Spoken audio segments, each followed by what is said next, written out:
dans le match. C'est ça que tu recherches de ton gardien de but. Puis il a fait toute une job. Mais à partir de la deuxième période, on a imposé notre rythme. Et plus que le match avançait aussi, là, je trouvais qu'on gagnait en énergie et on gagnait beaucoup en confiance. Michel, je regarde le temps de glace de Daniel Brière. Est-ce que tu commences à être à court de solutions? Ben, ce soir, c'est pas à propos de Daniel. Quand on se retrouve en arrière du banc, on y va avec des gars qu'on pense qu'ils vont donner une chance de gagner. C'est juste ça. Vous entendez Michel Therrien qui n'était pas heureux de la punition de Daniel Brière en territoire offensif, comme je l'ai mentionné en première période. Et il a dit que cette punition a changé le momentum et a donné l'énergie aux Coyotes. Une énergie et un momentum que le Canadien s'est battu tout le reste du match pour aller rechercher. En tout cas, Daniel Brière, là, il a joué seulement 4 minutes 27. Je suis pas certain, moi, que la position de Michel Therrien est nécessairement juste pour Daniel Brière. Max Pacioretty a également écopé d'une punition inutile quand il a fait tomber le gardien de but en territoire offensif en première période. Max Pacioretty a joué 20 minutes de plus que Daniel Brière. Je suis pas certain que le traitement de Daniel Brière est nécessairement justifiable. Plusieurs blagues ont été entendues au sujet du temps de glace de Daniel Brière. Par exemple, les porteurs de drapeau ont passé plus de temps sur la patinoire que Brière. Par exemple, les préposés sur la glace qui sortent avec les pelles aux arrêts de jeu ont vu plus d'action que Daniel Brière hier. Je me demande bien comment vous vous sentez, vous autres, vis-à-vis l'utilisation de Daniel Brière. La production de Daniel Brière. Comment vous sentez envers ça aussi? Parce que, comme je dis, Max Pacioretty, il a pogné une punition stupide, lui aussi, là. Mais il a joué 20 minutes de plus. Michael Bournival, seulement a joué 5 minutes 17. C'est pas fort de la confiance, hein. Le mot, le thème, là, dernièrement, la dernière semaine du Canadien, c'est confiance, c'est fatigue, c'est confiance. Puis là, ben, on a 2 Québécois, on dit qu'on veut plus de Québécois à l'uniforme du Canadien. Ça devrait pas nécessairement avoir rapport, mais quand on en a, je suis pas certain que Pacioretty et Brière sont traités de la même façon. Comment Brière est censé rebondir quand il est sur la patinoire pendant 4 minutes et 27? Bournival, qui nous en a donné beaucoup de bons moments, bons matchs, bonne présence, la patinoire. À 5 minutes 17, comment il se sent, lui? Je le sais qu'ils vont dire les bonnes choses, l'équipe a gagné. Mais c'est pas évident. C'est pas évident. La confiance collective, là, est pas là, la confiance collective, là, soudainement, t'as une victoire, oui, t'as une coupe de gars, une coupe de mauvais bons, Markov qui marque, mais la confiance pour un gars comme Bournival ou pour Brière, qu'est-ce qui arrive à ça aujourd'hui? C'est difficile à 5 minutes 17 ou 4 minutes 27 de trouver quelque chose de positif, puis un an de confiance. Puis moi, je suis convaincu qu'on a besoin de Bournival, on a besoin de Brière, on a besoin de ces gars-là. Moi, j'étais au match des Leafs hier soir face aux Panthers. C'était pas le match le plus palpitant, mais Scott Gomez a joué 7 minutes 33 dans la victoire des Panthers de 3-1. Le Gomer a joué plus de temps que Brière et quasiment que Brière et Bournival ensemble. En tout cas, ça n'a pas rapport, là. Ça n'a pas rapport, mais je suis là avec ma femme par affaire, avec des clients. C'était une belle soirée au match des Leafs et des Panthers hier. Fait que c'est ça, c'est à suivre. J'espère que ça se déroule bien pour Daniel Brière, mais j'ai l'impression qu'on s'en va vers peut-être la fin de Daniel Brière chez le Canadien. Il peut pas être content, là. C'est beau être un vétéran, il a beau dire les bonnes choses du côté de son utilisation, puis que l'équipe a gagné, puis tout ça, mais on peut voir que Daniel Brière, le style de jeu que préconise Daniel Brière ne semble pas bien, ça va pas, c'est pas aligné avec ce que Michel Therrien recherche en ce moment. Et c'est plate. J'espère que ça change. J'espère que ça, comme je souhaitais que Desharnais change et que Desharnais connaisse plus de succès, je me sens de la même façon pour Daniel Brière. La fin de l'année nous amène toujours plusieurs décomptes. Hein? Il y en a des décomptes, là, l'équipe de l'année, le match de l'année, l'athlète de l'année, blablabla.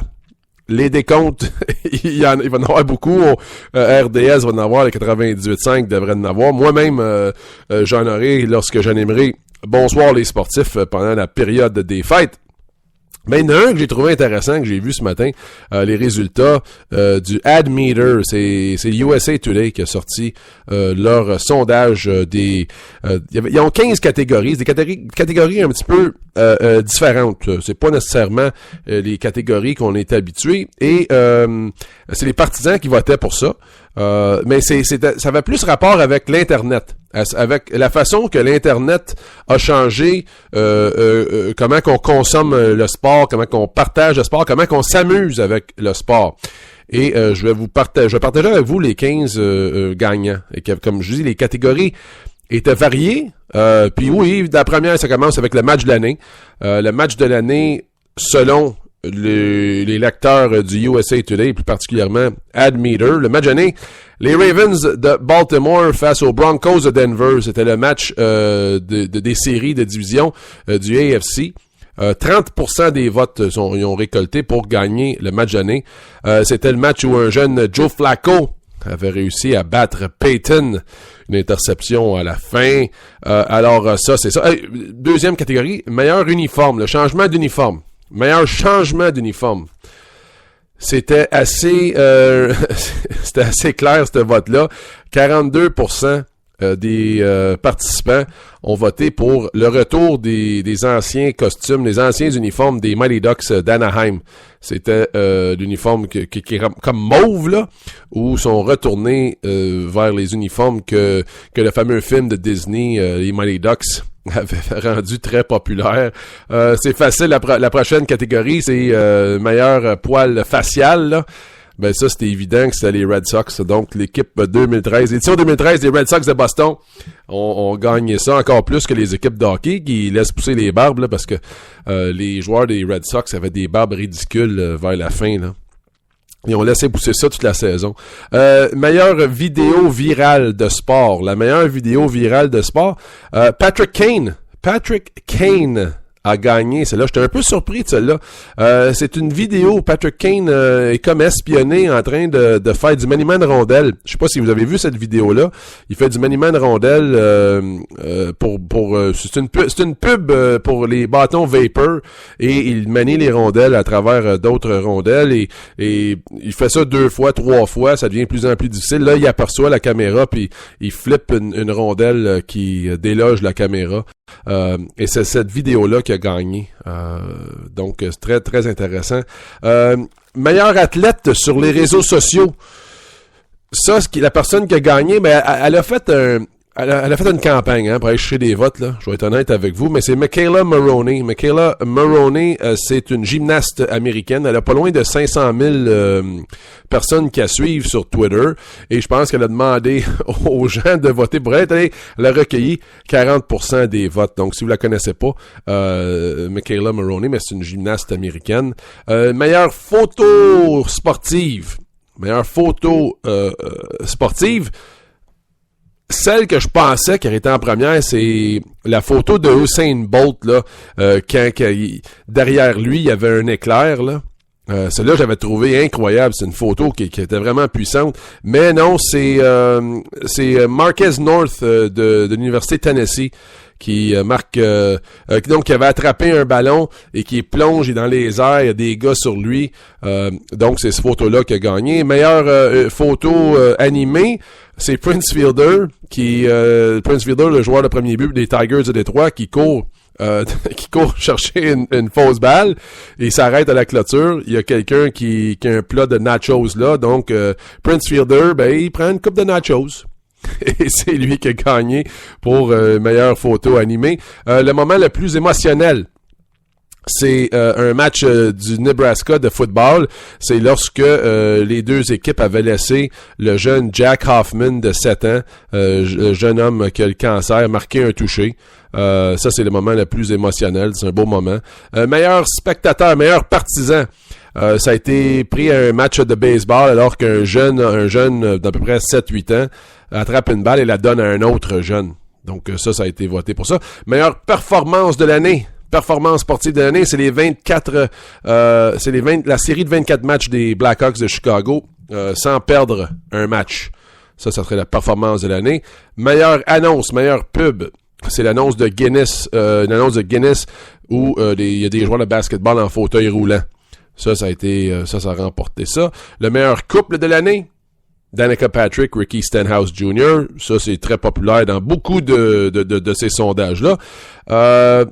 L'athlète la plus dynamique, Amanda Kessel, la sœur à Phil Kessel. Ouais, ça c'est surprenant, mais encore là, on sait pas comment les votes se sont passés. Le moment d'innovation de l'année, c'est la technologie de la ligne des buts du EPL. C'est intéressant, ça. Oui, ils ont mis une technologie un peu comme la... Non, le hockey, il n'y a pas ça. Il y a une caméra en haut, mais au soccer, le EPL ont mis une technologie dans la zone des buts que si le ballon traverse, évidemment, c'est capable de dire s'il y a but ou non. S'il y a but ou non. J'ai une coupe de... Fait que c'est ça. Ça, c'est un peu le décompte Admeter. C'est sûr qu'on n'a pas voté pour ça. Vous n'avez pas voté pour ça. Vos choix seraient peut-être différents. Mais c'est un temps de l'année où il y a plusieurs décomptes comme ça qui nous font penser à ce qui est arrivé durant la dernière année, puis les belles choses. Puis comme j'ai dit, on va avoir la chance d'en parler beaucoup. Là, on fera nos propres décomptes. Je vous inviterai à appeler à Bonsoir les sportifs où on pourra parler de vos meilleurs moments, vos athlètes, vos performances et tout ça de l'année. Puis peut-être on pourra trouver les athlètes canadiens, les meilleurs athlètes canadiens sur les réseaux sociaux, puis trouver les meilleurs moments comme ça aussi, puis les meilleures photos d'équipes canadiennes. On pourra faire notre version de ce sondage-là, version canadienne. Ça serait peut-être le fun aussi. Ça serait peut-être bien le fun. Sur le fly, j'ai pas fait sur le fly hier, je l'ai fait une coupe aujourd'hui, parce qu'on est déjà rendu à la fin de l'émission, malheureusement. Je veux vous parler de quelque chose de très intéressant dans le dossier d'Alex Rodriguez. Vous savez, Alex Rodriguez attend un peu la décision de son audition, parce que lui, il a amené la cause en appel, sa suspension en appel. 211 matchs qu'il avait reçus par le baseball majeur. Il a appelé la décision et là, il y a eu une audition puis là, il s'attend à avoir le verdict. Là. C'est pas terminé, cette histoire-là. Ça va durer encore très longtemps, là. Ça, je peux vous le dire. Je m'attendais que ça soit fini, mais il est parti. Bud Selig n'a jamais fait de plaidoyer.